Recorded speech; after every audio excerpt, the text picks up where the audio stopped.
నామం స్తోత్రం కలుగును గాక. మరి జాయిన్ అయిన మీ అందరికి కూడా ప్రత్యేక వందనాలు తెలియజేస్తూ ఉన్నాను. ఈ మీటింగ్ కి మిమ్మల్ని అందరినీ ఆహ్వానిస్తూ ఉన్నాను. మరి ఆలస్యం చేయకుండా మనము ఆరాధనలోకి వెళ్దామండి.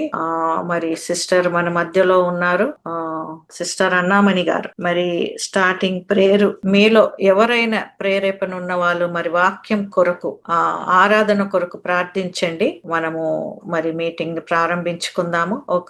ఓన్లీ వాక్యం కొరకు, ఆరాధన కొరకు ఒక 2 నిమిషాలు ప్రార్థించేయండి ఎవరైనా సరే. పరిశుద్ధుడా, నీ పరిశుద్ధ పాదములు కొందనములు స్తోత్రాలు చెల్లిస్తున్నాము తండ్రి. మమ్ములను మా ఎంటర్టైన్మెంట్ రివైవల్ హోలీ పరిచర్యను మీరు ఆశీర్వదించి నీ కృపలో బలపరచారు. ఇప్పటి వరకు విజ్ఞాపనలు చేసిన నీ బిడ్డలందరినీ దీవించండి, నీ కృపలో బలపరచండి. ఇప్పుడు నీ పక్షమున నిలబడబోతున్న మీ సేవకురాల ద్వారా అందరితో మాట్లాడి మీ గణనామానికి మాత్రమే మహిమ తెచ్చుకోండి తండ్రి. ఆరాధన చేయుచుండగా నీ బిడ్డను మీరు దర్శించి నీ బలమైన అభిషేకముతో నింపి కృపలో బలపరచండి. సాక్ష్యము చెప్పుచుండగా నీ కృప దయచేయండి. వర్తమానం అందిస్తుండగా నాయన సియోనులోను నీ బలమైన అభిషేకముతో నీ బిడ్డను నింపి ఈ అంచె కాలములో ఏ విధముగా ప్రతి ఒక్కరు ఆత్మలో పురుగొల్పబడి నీ సన్నిధిలో ఎదగాలో నీ కృపలో బలపరచి నీ బిడ్డ ద్వారా మా అందరితో మాట్లాడి దీవించమని నడిపిస్తున్నటువంటి మీ సేవకురాలు ఎస్తేరక్క గారిని ఇంకా మీరు బలపరిచి నీ కృపతో నింపమని, కూడి వచ్చిన మా ప్రియ బిడ్డలందరినీ మీ స్వాధీనంలో ఉంచుకొని నీ కృపలో బలపరిచి ఇంకా రావాల్సిన బిడ్డలు ఉన్నారయ్యా, వారందరినీ కూడా మీరు సమకూర్చమని యేసు నామమున ప్రార్థించి వేడుకుంటున్నాము తండ్రి. ఆమేన్. Thank you sister. మరి మన మధ్యలో సిస్టర్ అన్నామణి గారు ఉన్నారు. మరి చాలా మంది, కొంతమంది విని ఉంటారు. మరి మన గ్రూప్ లో తన సాక్ష్యం యూట్యూబ్ లో మరి ల్యాంప్ మినిస్ట్రీస్ బ్రదర్ ఇంటర్వ్యూ చేసినప్పుడు నేను కూడా తన సాక్ష్యాన్ని విన్నాను. చాలా వెరీ ఇన్స్పైరింగ్ టెస్టిమనీ. చాలా సంతోషం అనిపించింది, బాధ అనిపించింది. కానీ దేవుడు ఎవరినైనా దర్శించగలడు, ఎవరినైనా నిలబెట్టగలుగుతాడు, ఎవరికైనా సహాయం చేయగలడు. మన దేవుడు పక్షపాతం ఉన్న దేవుడు కాదు. కాబట్టి నిజంగా ఈ సిస్టర్ సాక్ష్యం విన్నప్పుడు చాలా బాధ అనిపించింది. అదే రీతిగా దేవుడు కూడా తను దర్శించి నిలబెట్టుకున్నాడని సంతోషం కూడా కలిగింది.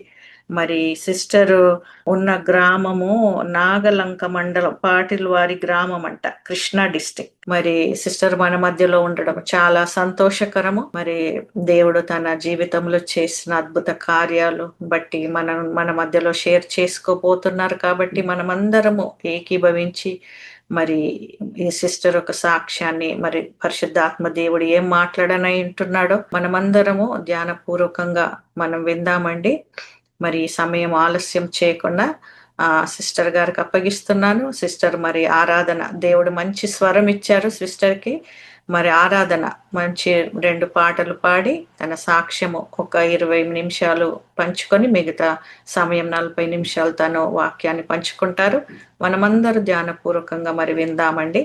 మరి ఈ సమయాన్ని ఆ సిస్టర్ కి అప్పగిస్తున్నాను. దేవుని నామానికి స్తోత్రాలు. ఈ ప్రోగ్రాం వింటున్న మీ అందరికి నా హృదయపూర్వక మా వందనాలు. ఈ సమయం ఇచ్చిన సహోదరికి కూడా నా వందనాలు చెల్లించుకుంటున్నాను. మరి దేవుడు నాకు ఆత్మీయరీతిగా పాటలు ఇచ్చాడు ప్రభు నాకు. మరి మీ అందరి కోసం మనం ప్రార్థన చేసుకున్నాం. ఈ చిన్న ప్రార్థన నేను చేస్తాను. ప్రభువా, నాయనా, నన్ను మీరు ఏర్పరచుకొని నీ బిడ్డల మధ్యలో నిలబెట్టి వాడుకున్న విధానానికి మీకు స్తోత్రాలు నాయన.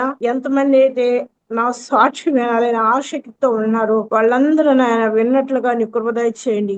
రక్షణాల జీవితాలు దయచేయండి ప్రభువా. దేవానికి స్తోత్రాలు, వందనాలు నాయన. అయ్యా, నా బ్రతుకులో చేసిన ఆశ్చర్య క్రియలు, అద్భుత క్రియలు నాయన సహోదరులతో పంచుకుంటుండగా నాయన నీ రక్షణ, నీ వెలుగు, నీ కాంతి నీ బిడలుగా దయచేయండి. నీ ఆత్మతో నింపబడిన ఆయన అనేక ప్రజలు మీరు దీవించండి నాయన. ఈ ప్రోగ్రాం చూస్తున్న బిడ్డలందరూ కూడా మీరు ఆశీర్వదించి అభివృద్ధి చేయమని, నా చిన్న ప్రార్థన మీరు అంగీకరించమని యేసు నామములో ప్రార్థించి స్తుతించి వేడుకుంటున్నాను పరమ తండ్రి.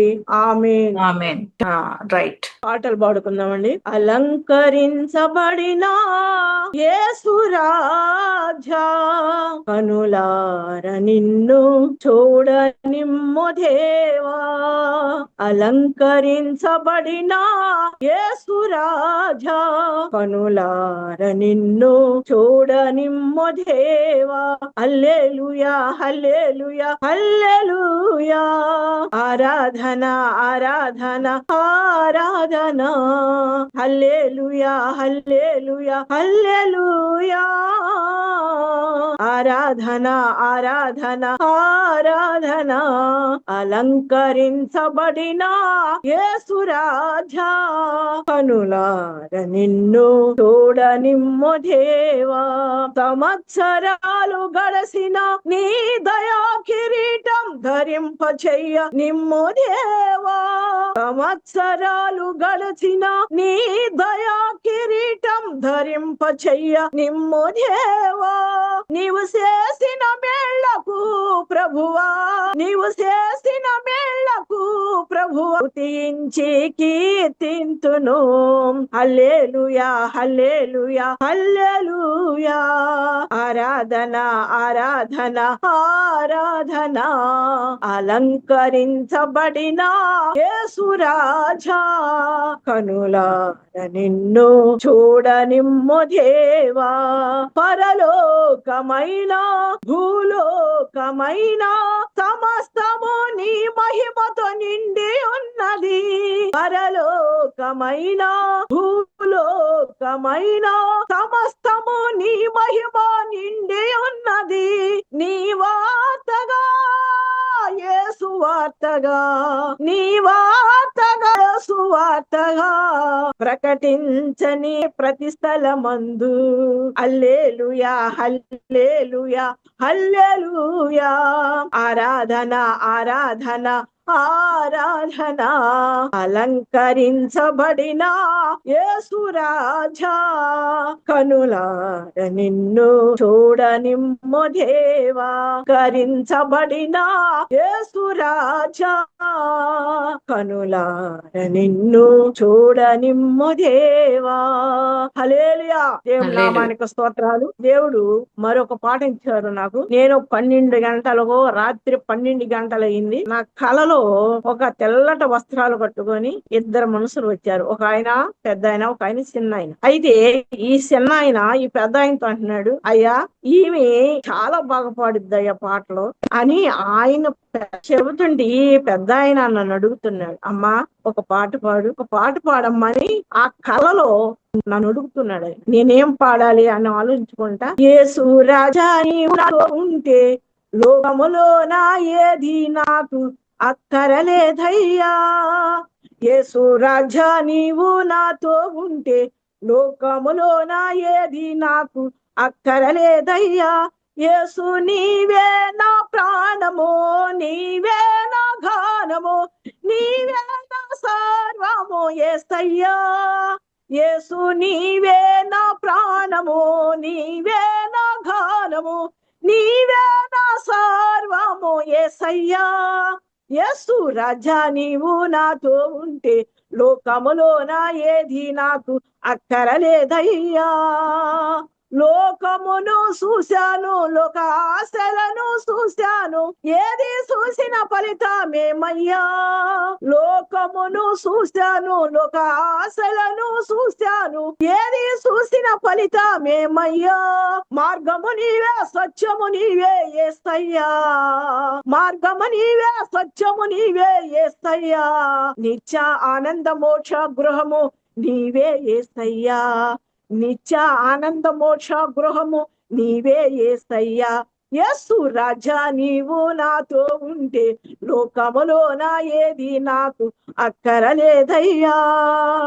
బంధువులు నమ్మాను, స్నేహితులు నమ్మాను, ఎవరును నమ్మిన ఫలితమేమయ్యా. బంధువులు నమ్మాను, స్నేహితులు నమ్మాను, ఎవరును నమ్మిన ఫలితమేమయ్యా. నా పరలోక తండ్రివి నీవే యేసయ్యా. నా పరలోక తండ్రివి నీవే యేసయ్యా నీతో ఉంటా నీ మాటింటా యేసయ్యా. అది కలలో పాడిన పాట దేవుడు మాకిచ్చారు. దేవుడు నామానికి స్తోత్రాలు. హల్లెలూయా. హల్లెలూయా. మరి ఇంకో పాట పాడుకుందామా? ఎందుకయా నాకీ వేదన, అందుకోవా నా స్తుతి ఆరాధన, నా గానం నా ప్రాణం నీదేనో యేసయ్యా.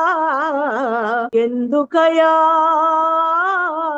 నాకీ వేదన, సిరిపాయమందే విడసితిని నా వారిని, తిరిగి తినయ్యా నీ కృపా కానక.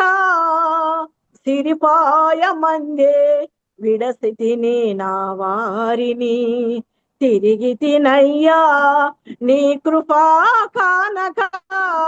నీదు ప్రేమ నన్ను ఇడువలేదు యేసయ్యా, నీదు ప్రేమ నన్ను ఇడువలేదు యేసయ్యా. నడిపించినయ్యా నా తండ్రివి నీవాయి. ఎందుకయా నాకీ వేదన, అందుకోవా నా స్తుతి ఆరాధన, నా గానం నా ప్రాణం నీదేనో యేసయ్యా. ఎందుకయా నాకీ వేదన, విశ్వాసకర్త ఓ యేసు ప్రభువా కొనసాగించయ్యా నా విశ్వాసం.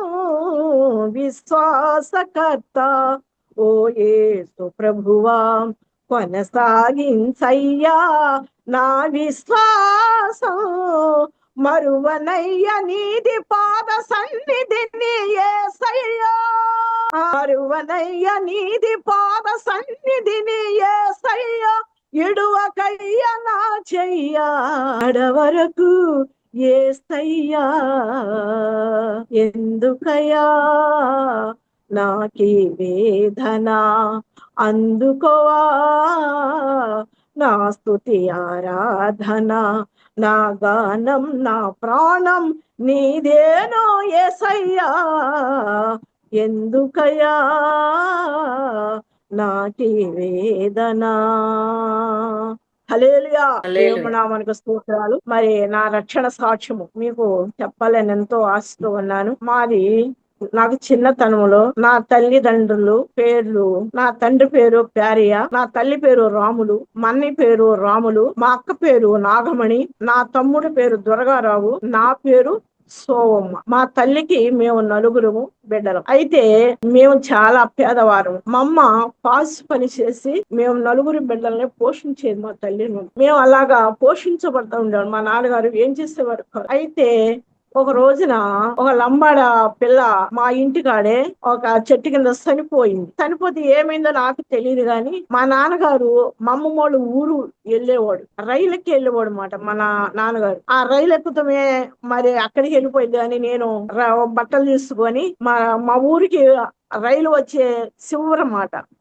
అక్కడి నుంచి వెనక తిరిగి వెళ్ళిపోయింది ఆ రైలు. పెద్ద కాలం అంటే ఆ కాలంలో స్నానం చేయటానికి నేను వెళ్ళాను. వెళ్ళేవారికి నాకు ఆ కాలం అందక మునిగిపోతుంటే ఆ పక్కన ఉన్న బట్టలు తుక్కునే వాళ్ళు చూసి అయ్యో పిల్ల సరిపోయేటట్టుకుందని గొప్పని తీసి నన్ను బయటకు లాగా వాళ్ళు రక్షించారు నన్ను. అయితే నేను ఇంటికి వెళ్ళిపోవాలి.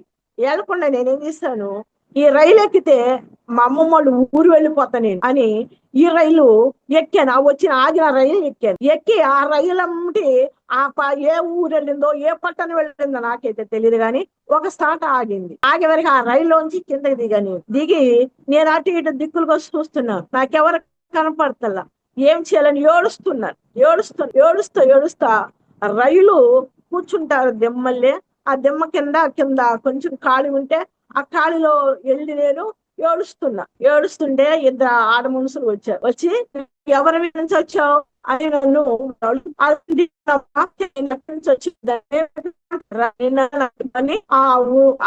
తీసుకెళ్ళి వాళ్ళు ఏం చేస్తారంటే ఒక్కల్లో కొత్తలు పెట్టుకొని చిన్న పిల్లలకి మెడ వేసి వాళ్ళు కొట్టుకి తిరుగుతూ వాళ్ళు భిక్షం అడుక్కుంటూ అట్లా ఆ వాళ్ళు పోషించబడుతున్నారు అనమాట. నేను కూడా కూడా కత్తి పెట్టి ఇక్కడ నుంచి ఇటు నుంచి కత్తి ఇటు వచ్చేదాకా పెట్టి నాకు ఇదంతా రక్తం పూసేస్తే నన్ను కొట్టుకి నేను మెడకాయి ఎలాగో చూపిస్తే గాని వాళ్ళు నన్ను చూసి వాళ్ళకు భిక్ష వేరు మాట, డబ్బులు వేయరు. అట్లా చూస్తుండే నా వయసు అప్పుడు 5-6 సంవత్సరాలు ఉంటాయి. అయితే నేను చిన్నపిల్లని అవటం వల్ల తలకాయ నాకు నొప్పి వచ్చి ఎలాగంటే ఈపిడి మీద కొట్టేసేవాళ్ళు. కొట్టేసే వరకు ఈ కత్తి కొంచెం దిగబడిపోయేది మాట. నాకు దిగబడే వరకు నన్ను ఏం చెప్పాలో తెలియక నాకు ఏడ్చుకుంటూ వాళ్ళు అట్లాగే నన్ను నడిపించేవాళ్ళు. నన్ను పెంచుకున్నావి చాలా కొండలేసి ఈ కొండలన్నీ నువ్వు తోమాలి, తోమపోతే మీ అన్నయ్య వచ్చి నేను కొట్టేస్తాడు అని చెప్పారు. నా చిన్న చేతులతో ఆ కొండలని తోముకునేదాన్ని. తోమి నన్ను కొడతాడు కావాల్సి అనుకొని ఆ కొండలని అక్కడ పెట్టేదాన్ని. మళ్ళీ వాళ్ళు ఏం చేసేవాళ్ళు అంటే ఒక గిన్నె ఇచ్చి నువ్వు అడుకురా వెళ్ళి అన్నం అనేవాళ్ళు. సలమని ఆ గిన్నె తీసుకొని వెళ్ళి అన్నం అడుక్కొచ్చి వాళ్ళకి ఇచ్చేదాన్ని. ఆ రాత్రి పూట కూడా నన్ను నువ్వు అన్నానికి వెళ్ళి నువ్వు గిన్నెని ఇచ్చాను అన్నం అడుకురా వెళ్ళని వాళ్ళు రేత్రిపూట. ఆ రేత్రిపూట చిన్నపిల్లని ఎక్కడికి వెళ్ళను అని వాళ్ళు పడతారు కావసం అని భయపడిపోయి నేను ఆ గిన్నె తీసుకొని అన్నం అడుగు తాగి వెళ్ళేదాన్ని. వెళ్ళి నాకు నిద్ర వచ్చేసి ఆకలేసి ఆ ఉట్టాను మేము తినేసి నిద్ర వచ్చి అట్లా వండుకునేదాన్ని. మళ్ళీ తెల్లారి 10 కోసం నాకు తెలిసేది కాదు. ఆ గిన్నె తీసుకొని వాళ్ళ దగ్గరకు వచ్చేదాన్ని. నువ్వు ఇప్పుడు నాకు ఎక్కడికి వెళ్ళావు, నీకు వాతలు పడతాం మేము అని చెప్పేవాళ్ళు. నాకు ఏం చేయాలో తెలియక అట్లా నేర్చుకుంటా ఉండేదాన్ని నేను. అట్లా వాళ్ళు నన్ను హింస పెట్టేవాళ్ళు. మళ్ళీ అదే కాకుండా నన్ను మూర్స పంతు ఎత్తుకొని బియ్యం అడుకురమ్మని వాళ్ళు నన్ను. మూర్చ పంతు అంటే ఏంటో నాకు తెలియదు అని వాళ్ళు అడిగాను నేను. మా పిల్లలు చూపిస్తారు చూడు ఇప్పుడు నువ్వు అని వాళ్ళు పిల్లలు ఈ జోలేసుకొని వెళ్ళి ఇట్లా పడేసి కింద పడి కొట్టుకునేవాళ్ళు మాట. వాళ్ళు కొట్టుకున్నప్పుడు అక్కడ ఉన్న వాళ్ళందరూ వచ్చి నీళ్లు పోస్తే నీళ్లు తాగి ఆ గిన్నె ఆ జోలు మీద వేసుకొని ఆడుకుంటా వెళ్ళి ఆ బియ్యాన్ని తెచ్చి వాళ్ళకి ఇచ్చేదాన్ని నేను. అట్లా నన్ను ఎముసలు పెట్టి మెళ్ళ కత్తులు పెట్టి నాన్న ఎముసలుగా నన్ను చేసేవారికి నేత్రపూట వాళ్ళు అడుకురమ్మనేవాడు. అట్లా నేను ఆ శ్రమలో పడతా ఉంటే వీళ్ళ దగ్గర ఉంటే నన్ను చంపేస్తారు కావచ్చు వీళ్ళు అని గెండసాలని ఒక ఊరికి వచ్చాను నేను. అయితే ఆ గెండసాల ఊరికి వచ్చినప్పుడు ఆ గెండసాల నాకు తెలియదు, ఒక బండి వెళుతుంది మాట. ఆ బండి మీద ఈ తపాలు పెట్టి నేను ఆ బండి చిన్నపిల్లలు కాబట్టి చిన్నగా ఊక్కుంటా ఆ బండి మీద వెళుతున్నా. వెళ్ళి ఒక ఊర్లోకి వెళ్ళింది, ఒక చిన్న గ్రామంలోకి వెళ్ళింది. ఆ ఊళ్ళో అందరూ గొల్లలే. అయితే నన్ను చూసి ఆ గొల్లల పిల్లలందరూ కూడా మరే మన ఊరు పిచ్చిదొచ్చిందిరో అని రాయిలు పెట్టి కర్రలు పెట్టి నన్ను కొట్టారు. కొట్టేవారికి నేను పిచ్చిదాన్ని కాదు, నేను అడుక్కుంటాకు వచ్చానని చెప్పిన కొట్టేవాడు నన్ను. ఆఖరి ఒక ఆమె ఇంటికి వెళ్ళి నేను అమ్మ ఆకలి వస్తుంది నాకు అన్నం పెట్టవా అన్నప్పుడు వాళ్ళు చూసి ఎవరి పిల్లవై అన్నారు. ఏమనమ్మా నాకు తెలీదు అన్న. చెరుకు కొట్టే పిల్లలు ఒక పిల్ల కావచ్చు అని చెరుకు కొడతారు మాట. ఆ ఊరు చెరుకు కొడతాకు వస్తారు. వాళ్ళలో ఒక పిల్ల కావచ్చు పిల్లని మేము ఉంటాము అన్నారు వాళ్ళు గొల్లలో. అయితే ఉంటానమ్మా అన్న అని ఇంకా ఆ ఇంట్లో ఉంటే వాళ్ళు కూడా నాకు సరిగ్గా నాకు అన్నం పెట్టేవాళ్ళు కాదు. 2 నెలల కాడికి వెళ్ళి అడుక్కొచ్చుకో అప్పుడు నీకు అన్నం పెడతాము అనేవాళ్ళు. సరే 2 నెలల కాడికి వెళ్ళి నేను అడుక్కొచ్చుకొని ఆ అన్నము తినేదాన్ని. సరేనా నాకు దుప్పడైనా ఇచ్చేవాళ్ళు కాదు. ఆ గొల్లలు ఒక కోళ్ళ గోతం మీద వేసింది, గోతం తీసి దులిపి ఈ గోతం మీద పడుకోమని వాళ్ళు. నాకు రేత్రి పడ సరిపెట్టి ఏం చేయలేదు, నాకు దుప్పుడు గొడవలేదని ఆ గోతం ఇట్ట ఇళ్ళ తీసుకొని ఆ గోతంలో వెళ్ళిపోయి నేను పడుకునేదాన్ని. మళ్ళీ తెల్లారి పొద్దుని ఆ గోతం తీసి కోళ్ళ గుడి మీద వేయండి అనేవాళ్ళు. ఆ గట్టైన గోళ్ళ మీద వేసి ఎట్లా రాళ్ళతో అమ్మా నానంటే ఆ గొల్లలతో ఉండేదాన్ని. ఇక వాళ్ళకి ఒక కొడుకు సరిపోయాడు. కొడుకు సరిపోతే మళ్ళీ ఈ పిల్లకి ఏదైనా వస్తే ఈ పిల్ల సరిపోతే మరి ఈ పిల్ల కోసం మనం ఏడవాలి అని ఈ పిల్లని నన్ను అడిగారు. అమ్మా మరి నువ్వు కమ్మోరు దగ్గర పంపిస్తాము, అక్కడ పని చేసుకో నువ్వు అని అన్నారు. నేను వెళ్ళను, మళ్ళీ వెళ్ళిన కాడ నుంచి వాళ్ళు కత్తులు పెట్టిన ఎక్కడ కొడతారని నేను వెళ్ళను అక్కడికి అని ఏడుస్తుంటే ఆ ఊళ్ళో ఎంగసామని ఒక పందులు మెప్పుకుని అతను పందులు తోలుకొని వెళ్తుంటే వెంకటస్వామి ఈ పిల్ల మాకు దొరికింది, మరి ఈ పిల్లని నువ్వు తీసుకెళ్తావా మెక్క గారికి, మరి పిల్ల లేరు కదా పెంచుకుంటుంది అని అన్నారు. సరే తీసుకెళ్తాను, నేను పందులకి వెళ్తున్నాను కమ్మా, వచ్చినాక తీసుకెళ్తాలే అని నన్ను రేతి పూట తీసుకెళ్ళి వాళ్ళ అమ్మాయి పక్కలో పండేసి 3 గంటలకో ఎప్పుడుకో లేస్తే నాకు తెలియదు, కానీ ఓ సవరేతి కడను పట్టుకొని నడుచుకుంటా చాలా దూరం నడిపించుకెళ్ళాడు. నన్ను తీసుకెళ్ళి అక్కడికి వెళ్ళాక జైలర్ గండి అంట, ఆ గండి కాడికి వెళ్ళాక బందర బస్సు ఎక్కి వాళ్ళ అక్కగారి ఇంటి కాడికి నన్ను తీసుకెళ్లారు. అక్కడి నుంచి బస్సు దిగిన కాడి నుంచి కూడా నేను చాలా దూరం నడిచినాక వాళ్ళ అక్కగారికి చూపించాడు. నన్ను చూపించి, ఇదిగో ఈ పిల్లని నేను 40 రూపాయలకు అమ్ముతాను, అంతే, నువ్వు ఇస్తానంటే 40 రూపాయలు ఇవ్వు, లేకపోతే ఈ పిల్లని నేను తీసుకెళ్ళిపోతాను ఇంటికి అన్నాడు. ఆ లక్కగారు పిల్ల లేకపోతే వలన నన్ను 40 రూపాయలు పెట్టి కొనుక్కుని నన్ను నేను పనిచేస్తుందని, ఆవిడ కూడా పనిచేస్తుందని, ఆమె కూడా నాకు సరిగ్గా అన్నం పెట్టల, ఒక గిన్నె ఇచ్చి ఇల్లు అడుకొచ్చుకోమనేది. అట్లనే ఆ గిన్నె తీసుకుని వెళ్ళి అడుకొచ్చుకున్నాను. అట్లా ఆమె దగ్గర పెరిగి కొంచెం పెద్దనైనాక 14 సంవత్సరాలు వచ్చినాయి నాకు.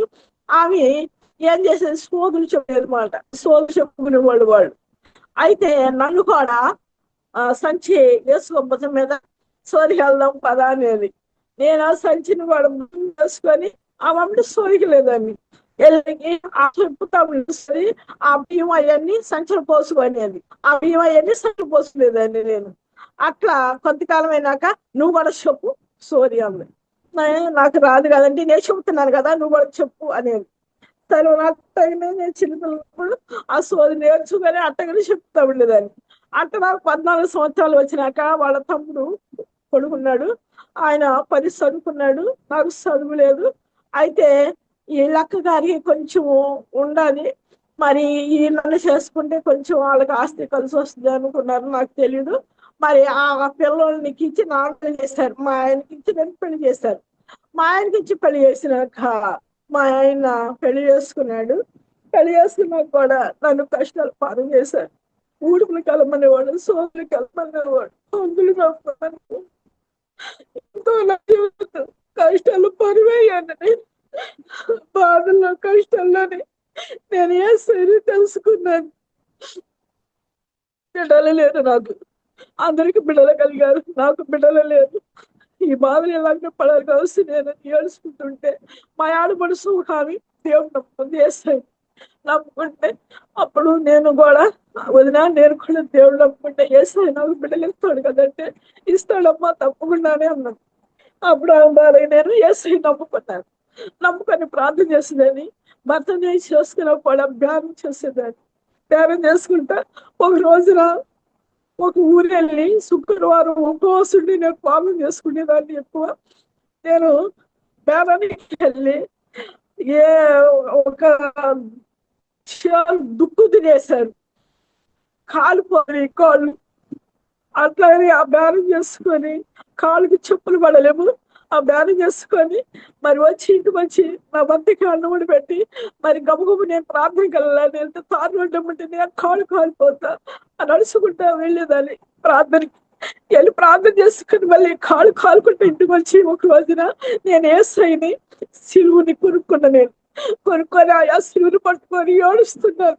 ఏసయ్యా నాకు ఈ లోకంలో ఎవరూ లేరు, నేను గొడ్రాలుగా ఉన్నానయ్యా, నన్ను ఎవరు ఆదరిస్తారయ్యా అని చాలా దుఃఖంతో ఏడుస్తూ ఆ సిలువుని పట్టుకొని ఏడుస్తూ నాకు ప్రాణం ఎందుకయ్యా, నన్ను ఎందుకు బ్రతికినిస్తున్నావయ్యా ఈ భూమి మీద అని దుఃఖపడుతూ చాలా ఏడిచి అలాగా ఉరికిపోయాను. పడుకునేవారికి హెలికాప్టర్లు వేసుకొని హెలికాప్టర్లో వచ్చి ఒక తెల్లతను దిగాడు. నల్లోళ్ళు హెలికాప్టర్లోనే ఉన్నారు. ఉండేవారికి నేనేం చేస్తాను, మా వదిన గారు ఏం చేస్తుంది, ఆ తెల్లాయిని చూసి గబగబ వెళ్ళి అక్కడికి వెళ్ళి నుంచుంది. నుంచున్న వరకు నేను కూడా ఆయన దగ్గరికి వెళ్ళాను.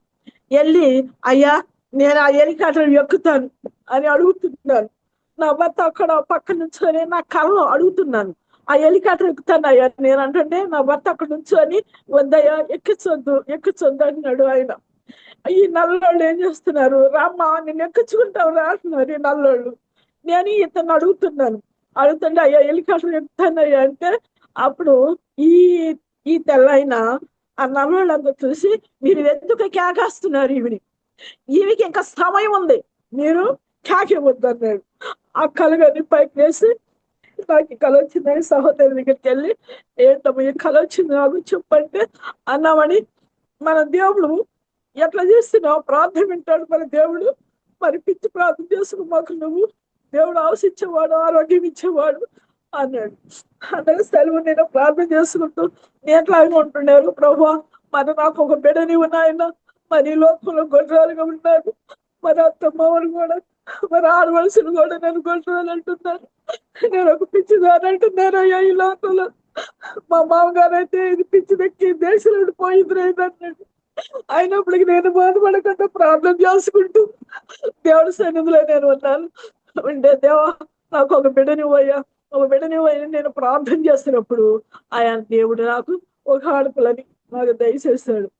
ఆ విశ్వాసంతో నా భర్త మారలేదు. లోకంలో ఉన్నాడు నా భర్త. నేను 3 గంటలకు లేచి ప్రార్థన చేస్తున్నాను. 3 గంటలకు లేచి, ప్రభువా నా భర్తను మార్చు నాయన అని ప్రార్థన చేస్తున్నాను. ప్రార్థన చేస్తున్నప్పుడు నా భర్త లేచి, నేను సత్యానని ఏడుస్తున్నావా, ఎందుకు ఏడుస్తున్నావు నువ్వు, నన్ను ఎందుకు బాధపడుతున్నావు నువ్వు అని నా తలకి తీసుకెళ్ళి వారికేసి పొడిచితే నేను బాధపడేదానికి, నువ్వు ప్రార్థన మానేసాయి, నువ్వు ఏడుస్తున్నావు మానేసావు నువ్వు. అయినప్పటికీ నేను మారుకుంటా, నేను దేవుడిని ప్రార్థించుకుంటూ సేవకులకి చెప్పుకుంటూ, అయ్యో నా భర్త మారు మనసు కావాలి, లోకంలో ఉంటున్నాడు, లోకంలో తిరుగుతున్నాడు, రక్షణ జీవితం నా భర్తకి రావాలి అని ఎక్కువగా ఏడ్చేదాన్ని. బాధ పెట్టేవాడు, తిట్టేవాడు. అయినప్పటికీ నేను ఆయన కొరకు నేను కన్నీరు కాల్చి, నా భర్తని మార్చాయా అంటే నేను ఏడ్చేదన్నమాట.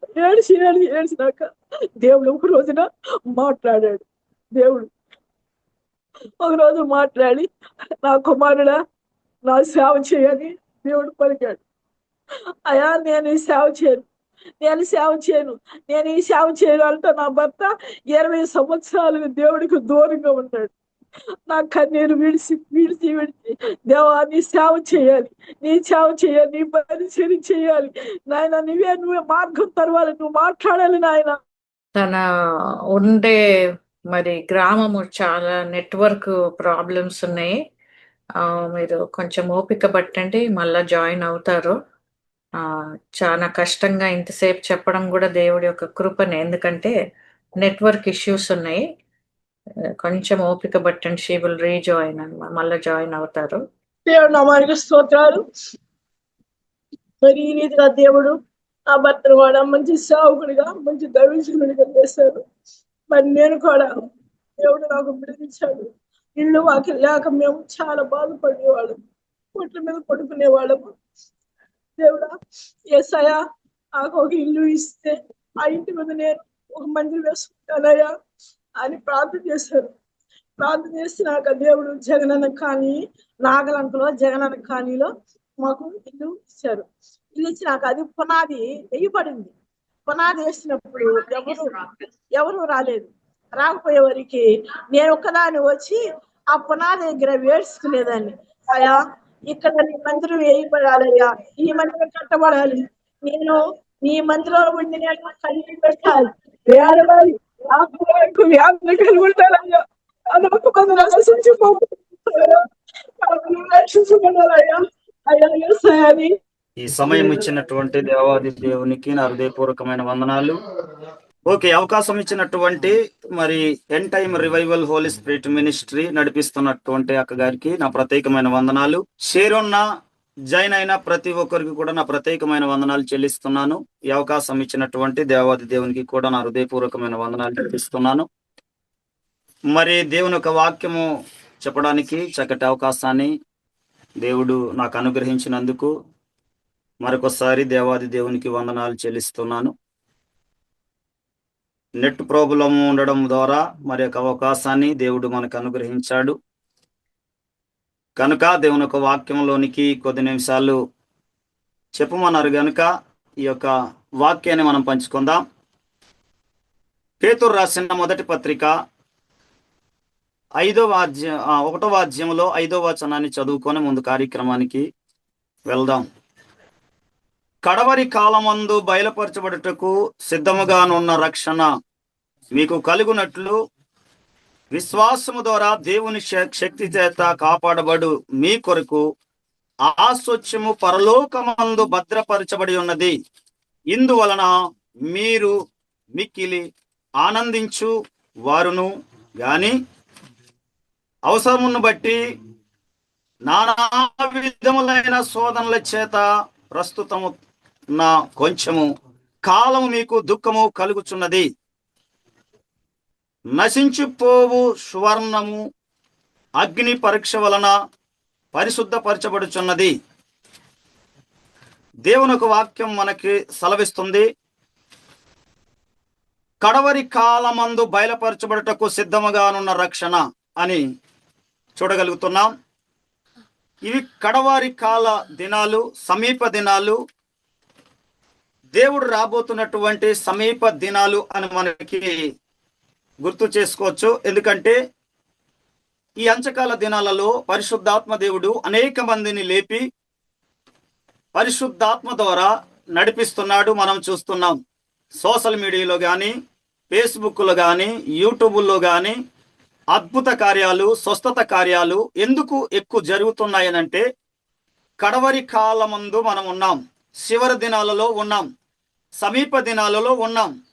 కాబట్టి ఈ యొక్క సమీప దినాలలో ఉన్న మనం ఎలా ఎదురు చూడాలి అన్న విషయాన్ని మనం జ్ఞాపకం చేస్తే, ఎందుకంటే ఇక్కడ కడవరి కాలమందు అనే బయలుపరచబడుటకు సిద్ధముగా ఉన్న రక్షణ, ఈ యొక్క రక్షణ కావాలి అనే ఎదురు చూస్తున్నటువంటి మనం ఎలాంటి నిరీక్షణ కలిగి ఉండాలి అని మనం చూస్తే 4వ వచనంలో జీవముతో కూడిన నిరీక్షణ మనకు కలుగునట్లు అని రాయబడింది.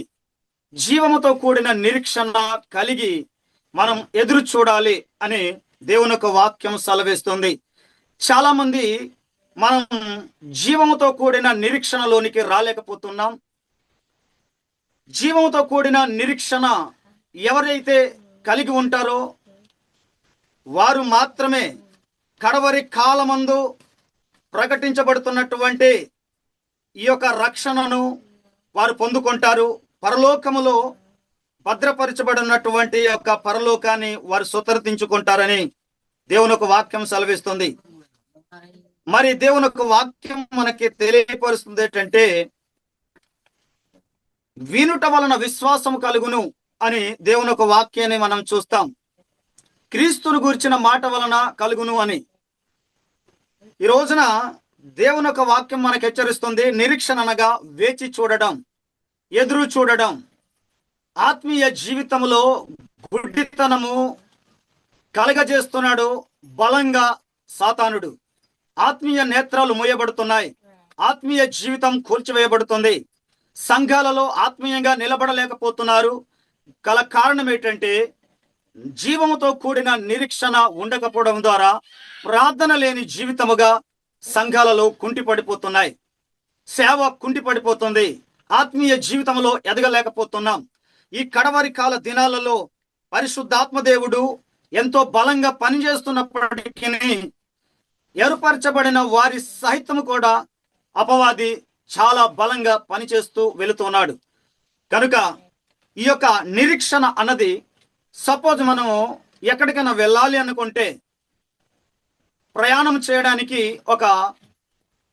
మనం వెళ్ళవలసిన గమ్యానికి చేరాలంటే ట్రైన్ కావచ్చు లేదా బస్సు కావచ్చు, ఎక్కడికి వెయిట్ చేయాలి? బస్ స్టాండ్ దగ్గరికి వెళ్ళి వెయిట్ చేయాలి. వెయిట్ చేసినప్పుడు సపోజ్గా మనం ఏ ప్లేస్కి వెళ్ళాలో ఆ ప్లేస్కి వెళ్ళవలసినటువంటి ఒక సమయానికి ఆ బస్ స్టాండ్లోకి వెళ్ళకపోతే ఆ బస్సు మనకు మిస్ అయిపోతుంది. వెళ్ళలేం, గమ్యానికి చేరలేం. కాబట్టి ప్రియమైనటువంటి దేవుని సంగమా, దేవుని బిడ్డలారా, మన నిరీక్షణ ఎక్కడికి వెళ్ళాలి?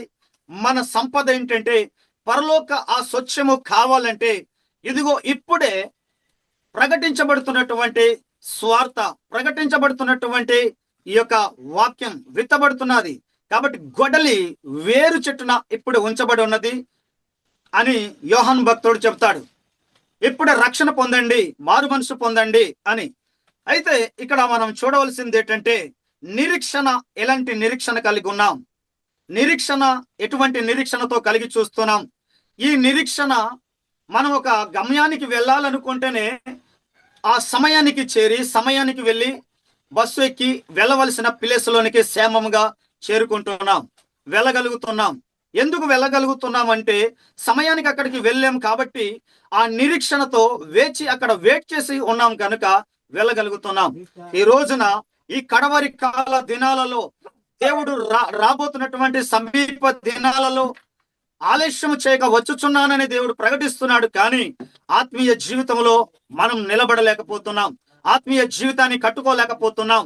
ఎన్నో దేవుని యొక్క వాక్యం విత్తబడుతున్నా కూడా నిజంగా జీవముతో కూడిన నిరీక్షణతో మనం చూడలేకపోతున్నాం. ప్రియమైనటువంటి దేవుని సంగమా, నా యందును మీరును మీ యందు నా మాటలు నిలిచి ఉన్న ఎడలా ఏది ఇష్టమో అడుగుడి అని ప్రభు చెప్తున్నాడు.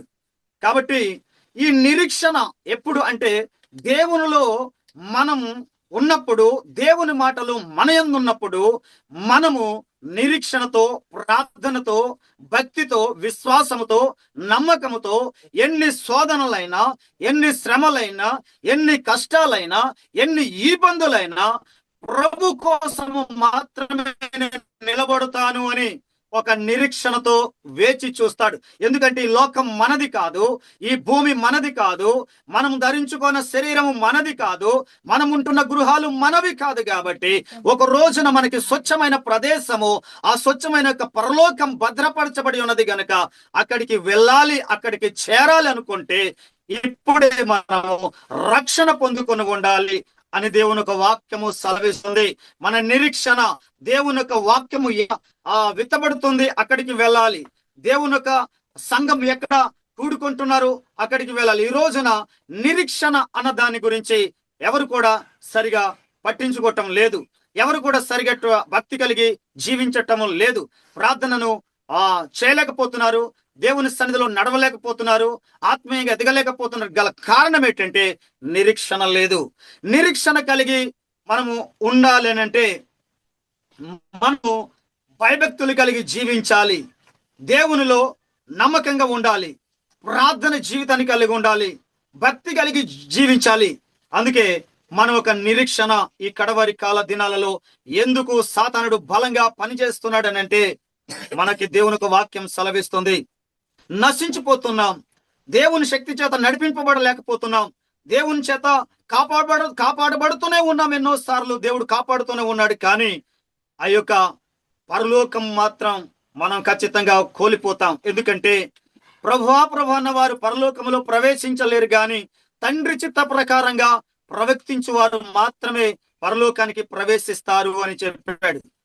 మనం గమనిస్తాం, ఇశ్రాయేలు ప్రజలు కనాను దేశంలో నుంచి ఐగుప్తు దేశానికి ఎందుకు ప్రవేశించలేకపోయారు, ఎందుకు వారు వెళ్ళలేకపోయారంటే దేవుని దృష్టికి వారు చెడు నడిచారు గనుక వారు వెళ్ళలేకపోయారు.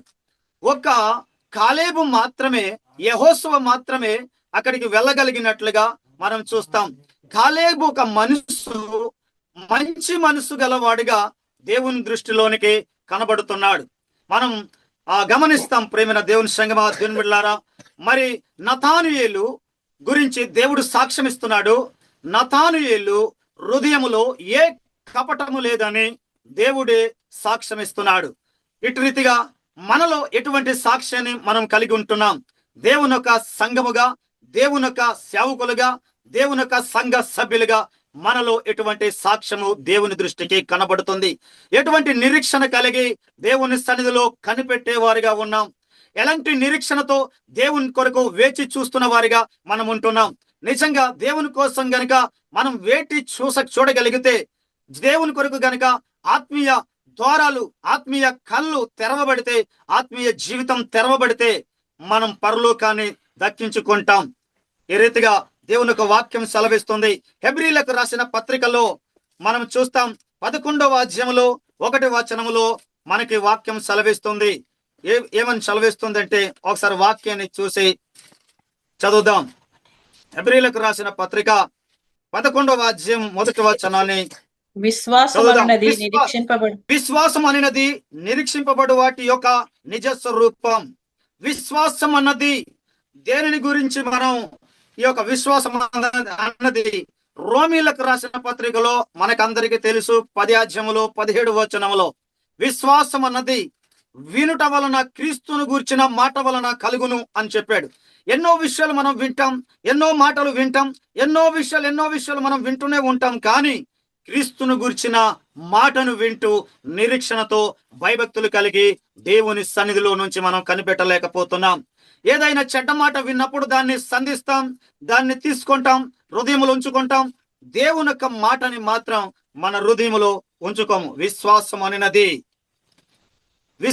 అన్నది నిరీక్షింపబడు యొక్క నిజ స్వరూపం. నిజంగా విశ్వాసం అన్నది నిరీక్షింపబడే వాటి యొక్క నిజ స్వరూపం అని తెలియపరుస్తుంది. అది ఉంది. దేవుడు ఉన్నాడు, పరలోకం ఉన్నది, దేవుడు వస్తాడు, నరకం కూడా ఉందన్న విషయాన్ని జ్ఞాపకం చేసుకోవాలి. విశ్వాసం అంటే వినడం. మనం నిజంగా దేవుని యొక్క మాటను వింటూ మన జీవితాన్ని బాగు చేసుకుంటున్నామా? దేవుని యొక్క వాక్యాన్ని వింటూ మనం ఆత్మీయంగా నిలబడుతున్నామా? దేవుని యొక్క వాక్యమును వింటూ దేవుని సన్నిధిలో నిలబడుతున్నామా? దేవునికి ఇష్టలుగా ఉండగలుగుతున్నామా? దేవునికి నచ్చిన వారిగా ఉండగలుగుతున్నామా? ప్రియా దేవుని సంగమా, దేవుని బిడ్డలారా, వింటున్నాం కానీ వాటిని విననట్లుగా వాటిని వదిలివేసుకుంటున్నాం. వింటున్నాం కానీ వాటిని భద్రపరుచుకోలేకపోతున్నాం. ఈ రోజున దేవుని యొక్క సంఘానికి భయం లేకుండా పోయింది. ఈ భయంకరమైనటువంటి దినాలని తెలుసు, భయంకరమైనటువంటి రోజులని తెలుసు. ప్రభు వచ్చువాడు ఆలస్యం చేయగా వచ్చుచున్నాడని తెలుసు. నిరీక్షణతో మీరు జీవముతో కూడిన నిరీక్షణను కలిగి మీరు వెయిట్ చేసి ఉండండి, మెలకువ కలిగి ఉండండి అని దేవుడు చెప్తే ఎన్నో సార్లు దేవుని యొక్క మాటను వింటూ కూడా విననట్టుగా నటిస్తూ జీవిస్తున్నాం. కాబట్టి ఇక్కడ దేవుని యొక్క వాక్యం నిరీక్షణ అన్నది నిజ స్వరూపం అని తెలియపరుస్తుంది. అదృశ్యమైనవి ఉన్నవనుటకు రుజువునై ఉన్నది అని చెప్పబడుతుంది. పరలోకము ఉన్నదని చెప్తున్నాడు, దేవుడు ఉన్నాడని చెప్తున్నాడు. ప్రియా దేవుని సంగమా, దేవుని బిడ్డలారా, మనము నిరీక్షణ కలిగి ఉండాలి.